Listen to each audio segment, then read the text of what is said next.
What's up, everybody? It's your boy Michael once again, and I just wanted to make another public health statement announcement that I've been realizing people today are really ignorant, or they I learned in AP US history that uh some of the higher up elite people are starting to realize, no, the reason the poor are the way they are, and they it's not because they don't have desire to become better or more intelligent or whatever, that they don't have the resources to, which I mean it's kind of true, but I think we have a growing middle class, so everyone has an iPhone and the world at our fingertips. So okay, you people just you can we have so many resources available to us, but everyone just they have a blind eye to it or whatever.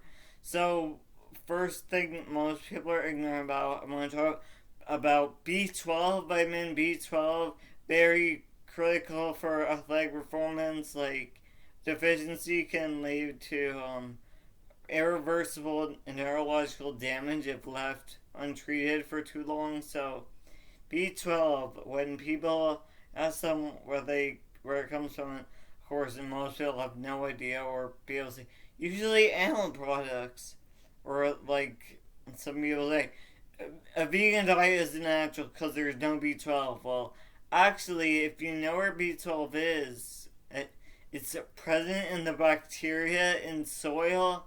Like the scientific name is cobalamin because it comes from cobalt rich soil. And humans, we used to get B12 naturally when we drank unfiltered river water or just dug things out of the ground and ate right then and there. But thanks to centuries of intensive farming practices, as well as modern pesticides, pesticides kill B12 producing bacteria. And thanks to sanitation, where I mean, of course, you don't want there to be dirt on any of the produce you get at the store or whatever. So thanks to our obsession with cleanliness and sanitation, that's there's a lot of soils are not reliable sources of B12, or well, actually I've been starting to realize I think there are soils that have B12. Like if you do just forage and pull stuff out of the ground and eat it, it's probably don't need to worry about your B12, or just pay attention to how you feel always. A B12 deficiency, a common symptom is anemia, so lack of energy, feeling tired all the time. So I mean, vegans of course take a supplement, and well, actually, the factory farm animals these days, most animals spend zero time outside, so they don't even get a chance to eat soil. So farmers just mix in a supplement with the feed, and so if you're getting it from an animal or taking a supplement, either way, it's you got it from a supplement. It just went through the animal. So you know, I think everything's more bioavailable when you don't have it go through a whole animal, a whole system of intestines and stomachs and I don't know, whatever, like other digestive tract functions. Like I know cows, ruminants, the things that eat grass, the seeds that or the plants where grains come from, they produce 100 times more saliva than us, or something a lot. They have a lot of saliva. So I mean, humans, grains. I mean, I think if it's unnecessary when we don't really need grains were a big deal when that was the only thing people really could eat during the winter, so they didn't have to eat animals. Because I mean, nobody liked killing animals back then. Like people are more religious; they felt the animal's pain. Plus, I mean, you just killed something. You committed an act of violence, which is pretty terrible. But um, so yeah, B12 and grains. I think I mean, there's a book Wheat Belly, and grains kind of cause a host of illnesses. Like, I mean, wheat has been the gluten in wheat has been connected to a lot of immune diseases these days. It's causing a lot more. I mean, of immune diseases. You don't really digest it, and so grains I think are trash.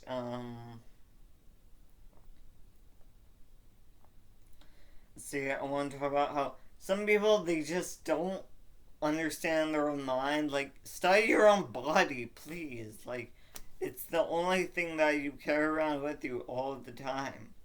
And you might have your phone with you or all these things. These things belong to this physical world, and your body, I mean, is also kind of physical. But I mean, I've been told that being solid is an illusion. It's a trick, a mirage.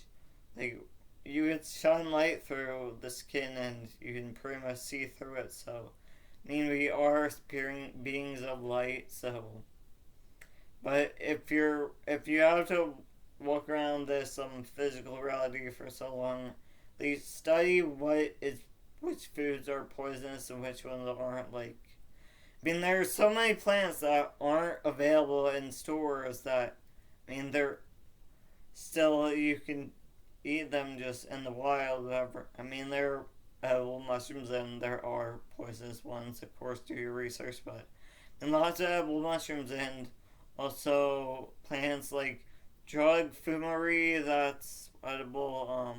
Mugwort, I haven't really seen that in stores.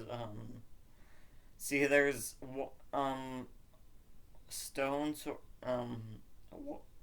what's it called, mountain sorrel or wood sorrel. That lowers blood pressure. I like that, tastes really good. Purslane, of course, isn't available in stores, but it's really good for you. It's the plant with the highest omega 3 fatty acid content of any plant. Um, let's see. Of course, there are lookalikes. Dandelions are, I think, sometimes available in stores, and usually just see them like growing next to the road or a few feet in. And I mean, they're a superfood. Dandelions are really, really healthy. So eat your dandelions. There's curly dock. There's bitter dock, which I think in some countries are considered like a delicacy because they're used for like leather straps and stuff. I guess you could find wild lettuce or just any wild. Of course, there are wild versions of every plant. I mean, there are edible flowers and. So, anyways, I'm getting ahead of myself. When expand your mind, that's something I think a lot of people need to do nowadays. Like, since I've been in so many classes where like the teacher asks them like, okay, what are some examples of things affecting your carbon footprint? And I mean, I just immediately raised my hand and said, well, if you can afford indoor plumbing versus person who needs to use an outhouse, and after that, like we were kind of waiting for more people to like chime in, but no, I was surprised no one thought of anything or were too lazy to even say anything. So I'm like, no, I could go all day saying things that make your carbon footprint bigger. Like, what's your form of entertainment? If you like watching fireworks, like on 4th of July and New Year's, like, because fireworks are really bad for the environment. Not only because the raw materials need to be mined from mountains, which leads to the destruction of a lot of woodlands and natural habitat, but also because when they explode in the air, I mean, when they toxify the air and fireworks, they also kill birds, probably, a lot of birds, and they give heart attacks to the animals on the ground. Like, they don't know what fireworks are, but so they freak out, they get heart attacks and possibly die. And yeah, fireworks are toxic. They need to go. I could say, I mean, whether you take a shower in the morning or at night, and I knew the kids would probably laugh at that, but no, if you take a shower in the morning, you probably don't need to turn on the light because there's probably enough light coming through the window. Or if you take it at night, you need to turn on the light. Or you could be like my cousin and turn on the light anyways when you shower in the morning because I don't know, there's plenty of light, but she just subconsciously, like, she feels whatever. Um, Whether you like carpool to work, whether you drive yourself or take public transit, um, whether you have a private swimming pool or just use a public swimming pool, how far away your food comes from, like if you buy local, uh, I go on and on. What's your form of exercise like bodyweight training, push ups, sit ups, jumping jacks? Uses a lot fewer resources than you always do the treadmill, elliptical, or like machines, dancing music, or if when you're in the shower, like my sister, she likes to play music while she does it, and I'm like, no, just pay attention to what you're doing. Or sing, make your own music. Like if you're driving and I mean one person they turn on the radio when on their way to work and the other person they either don't want like distracting radio music or they want they just make their own music like they sing to themselves in their heads or out loud or maybe you're on a road trip with your family and like you all take turns singing songs like with your actual voice instead of just using the radio. I mean, I could go on and on. So meditation definitely is a great way to expand your mind, get into that. Check out there's so many different forms of meditation. Best way to open your third eye, creation. That could be through cooking, painting, drawing, origami. I guess growing plants. That's kind of cool. Creation. Yeah, painting, drawing, playing music. Uh, Especially if you're playing an actual instrument. Uh, yeah, learning to play an instrument's amazing for the brain. Learning a language, everyone should do that. I mean, at least I know in the majority of the world, like that isn't the United States. I've been over to Europe, and it's pretty common for them to speak at least two languages, and over here it's pretty uncommon. It's pretty special for someone to speak more than one language. So it's like it's sad and pathetic, and Americans, we have so many resources these days. It's so much easier. Like Duolingo, the app, just even if you don't learn enough to be able to make conversation with native speakers, you can it prevents dementia or makes you less likely to suffer from dementia later in life. So it's like, yeah, I don't know why people don't do that. Let's see. I want to talk about ignorance. I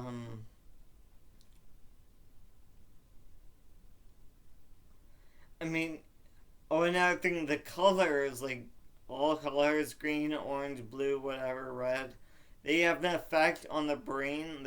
They've actually done scientific studies on this showing that, like, there's lots of color therapy where, I mean, depending on your mood or, like, what you're trying to achieve, certain colors make you more likely to be productive or whatever, like, if you're trying to be physical, do physical things like, I don't know, play basketball or lift heavy stuff or, oh no, doing martial arts, like actual fighting, hand-to-hand combat, uh, like, yeah, if you're using physicality, exercising, you should envision the color red or maybe just use the color red because, I mean, red's the lowest vibration so it resonates with the physical, yeah, and Let's see, there was blue for if you're doing like mental stuff, if you're trying to be creative or, I don't know, add things together like math or do geometry or, I don't know, just if you're trying to use your mind to like solve problems, I guess working with the words. Just the color blue is good for that. Because green's a relaxing color for like balancing, and I mean there's a reason why I painted my whole room green. I didn't know about the color meanings then, but just subconsciously I thought, okay, I like green, and yeah, so, and that's a way to influence your mind to like, blue opens up your throat chakra, the chakra right here, so you can communicate better. Yeah, so you can control your whole chakra system with colors. I mean, Roy G. Biv, red, orange, yellow, green, blue, indigo, violet, they all resonate with the color. You want to be more creative, just see the color purple. Purple is the color of the mystics. I want to talk about Nancy. No, not Nancy. Mary Laveau. If you guys don't know who Mary Laveau is, I think, well, you're definitely missing out. She was known as the Voodoo Queen of New Orleans. She wore a blue turban, and she was a hairdresser. Uh, she would sell her clients voodoo cures for whatever ailed them. And I mean, there is some significance to this whole all the voodoo cures, and I mean, these kind of alternative medicines, they are still kind of effective. Like, ever hear of the Serpent and the Rainbow? Or there was a book run by a doctor who he heard about a voodoo powder, a zombie powder that voodooists would use to like reanimate a corpse. He actually did tests with that on comatose mice and used this powder that's made from a deceased baby's skull, blue lizards, freshly killed blue lizards, some other ingredients that I forget what they are, but he actually saw like readings of some mental activity, so I don't know, this stuff is I mean, all our modern like pharmaceutical stuff is kind of, and see how they have similar properties and chemicals and stuff. So cooking's creation, and just remember we aren't limited to what society tells us how you should prepare food or whatever. Like, you don't have to eat waffles, pancakes, eggs, whatever for breakfast. I mean, just eat like one lemon or one apple, or eat three apples, or eat an apple that has been mixed with I don't know, greens, purslane, or basil, or whatever. Yeah, so, be creative, because I was really heartbroken when my friend, I was working in the garden with her, and she said when she tried to she made waffles for breakfast for her brother. He was like, these didn't come in a package. How'd you do that? It's like, well, how do you think they got in the package? Someone had to make them from scratch. They put together the like flour and butter, and I don't know, they use milk and cornstarch for puddings, or like whatever ingredients they use.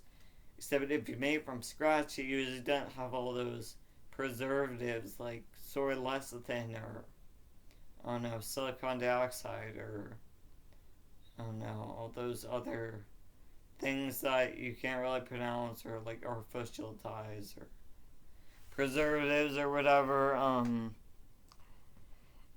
Yeah, and you can eat whatever you want whenever you want. If you want to eat vegan waffles for, I don't know, say 6 p.m. or 6:30 p.m. or a.m. or let's say 10:13 a.m. or p.m. or whatever, go ahead.